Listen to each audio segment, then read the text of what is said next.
আলহামদুলিল্লাহ ওয়াসসালাতু ওয়াসসালামু আলা হাবিবিহি ওয়া আলা আলিহি ওয়া সাহবিহি ওয়া বারাকা সাল্লাম। আল্লাহ পাক আল্লাহ শানুর দরবারে শুকরিয়া আদায় করি, আপনাদের সাথে সাক্ষাৎ হয়েছে নতুনভাবে একটি ভিডিওতে। আসসালামু আলাইকুম ওয়া রাহমাতুল্লাহি ওয়া বারাকাতুহু। প্রশ্ন হলো, বিশেষ করে 365 দিনের কয়টি রজনীতে ইবাদত করার গুরুত্ব বেশি রয়েছে, অর্থাৎ কয় রজনীতে ইবাদত করলে আল্লাহ রাব্বুল আলামিন বেশি সওয়াব দান করেন, এগুলো কি কি? এই ব্যাপারে কলা ইবনুল আবিদিন আর শামী, যেটা আমাদের দেশে বাংলাদেশে ফতোয়া শামী হিসেবে পরিচিত, ফতোয়া শামীর মধ্যে এসেছে ইন্না আব্দুল্লাহ আলী লাইলাতা মৌলুদি সাল্লাল্লাহু আলাইহি ওয়াসাল্লাম। বেশ কয়েকটি রাত আছে গুরুত্বপূর্ণ, তোর মধ্যে 5টি রাত অত্যন্ত গুরুত্বপূর্ণ। একটি হলো রসুল করিম সাল্লাল্লাহু আলাইহি ওয়াসাল্লাম যে রজনীতে আগমন করেছেন, ঈদে মিলাদুন্নবী রজনী, যেদিন রসুল করিম সাল্লাল্লাহু আলাইহি ওয়াসাল্লাম এসেছেন ওদিন 18,000 সৃষ্টি জগৎ সবগুলো আনন্দ উপভোগ করেন। ফলিয়ে ফরাহু বলছেন যে আল্লাহ কোরআন মজিদে এদিন সবাই আনন্দিত, কারণ আমরা অনেক দিন পরে, অনেক বছর পরে, বহু বছর পরে আমাদের আকাঙ্ক্ষিত নবীকে পেয়েছি, আকাঙ্ক্ষিত আমাদের রসুলকে পেয়েছি, এই জন্য বেশি খুশি হয়। তো এটা হলো 1 নম্বরে, এই মিলাদুন্নবী, ঈদে মিলাদুন্নবীর রজনীতে খুশি হওয়া এবং ইবাদত করা, এটা হলো উত্তম। 2, লাইলাতুল কদর। লাইলাতুল কদরে ইবাদত করার অত্যন্ত গুরুত্ব রয়েছে। লাইলাতুল কদরের 2 নম্বরে কেন বললাম? লাইলাতু ঈদের মৌলুদ যদি না হয়, নবীজির আগমনের রজনী যদি না হতো, লাইলাতুল কদর আমরা পেতাম না। লাইলাতুল কদরও পেয়েছি নবীজির উসিলায়। নবীজির কাছে সাহাবায়ে কেরাম বলতেন, ইয়া রাসূলুল্লাহ, আমাদের তো হায়াত কম, আমরা এখন কি করে বেশি ইবাদত করব?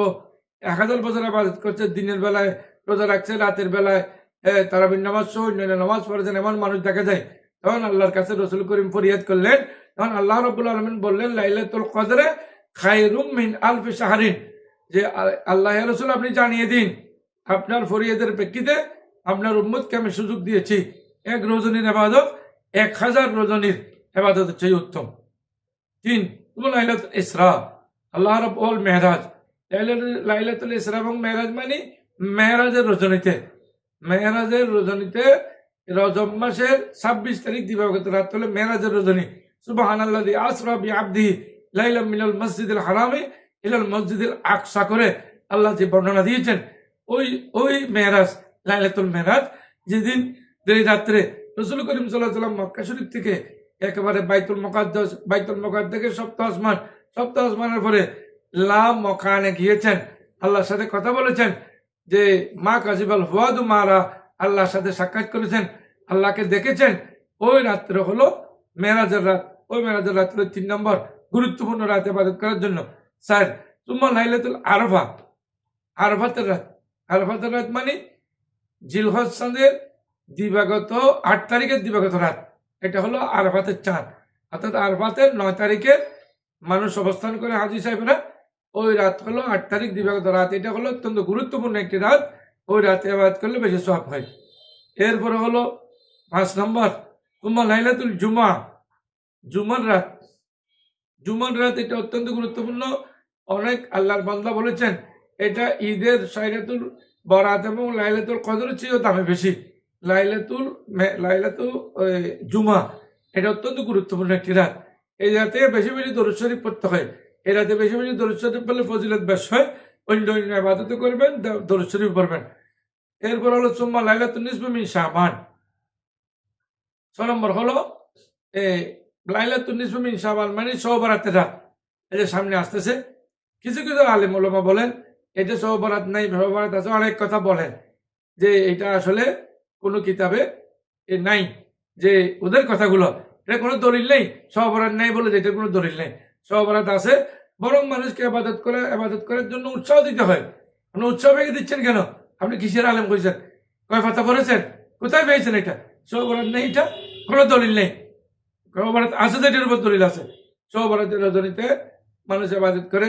শবে বরাত রজনী গুরুত্বপূর্ণ একটি রাত, যেটা আমাদের দেশে ইনশাআল্লাহ আমরা পালন করব আগামী ফেব্রুয়ারি মাসে, 2026 সালের ফেব্রুয়ারি মাসে ইনশাআল্লাহ আমরা পালন করব। তোমার লাইলাতুল ঈদে, এরপরে হলো ঈদের 2 ঈদের আগের রাত, অর্থাৎ লাইলাতুল ফিতরের দিনে, লাইলাতুল ফিতরের আগের দিন 30 রমজান বা 29 রমজান দিবাগত রাত এটা, আর একটা হলো কোরবানির ঈদের আগের রাত। এই রাতগুলো অত্যন্ত গুরুত্বপূর্ণ। এই রাতগুলোতে ইবাদত করার খুবই গুরুত্ব রয়েছে। ফতোয়ায়ে শামী, কিতাবুল হজ, দ্বিতীয় খণ্ড 511 পৃষ্ঠার মধ্যে এটা এসেছে।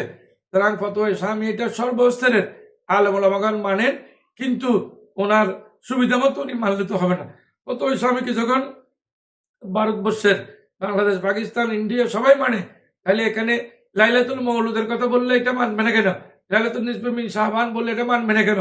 তাহলে ওনারা সুবিধাবাদ চিন্তাবাদ, ইসলামের সুবিধাবাদ চিন্তাবাদ বলতে কিছু নেই, মানলে সবগুলো মানতে হবে। সুতরাং আল্লাহ রাব্বুল আলামিন ফতোয়ায়ে শামীওয়ালার এই কথা মেনে আমাদেরকে 5-7টি গুরুত্বপূর্ণ রজনী আছে, 60টি বা আরো অনেকে আরো বাড়তি বলছেন, এই গুরুত্বপূর্ণ রাতগুলোতে ইবাদত করার জন্য বেশি বেশি করে আল্লাহ তৌফিক দান করুক, আমিন। আলহামদুলিল্লাহ।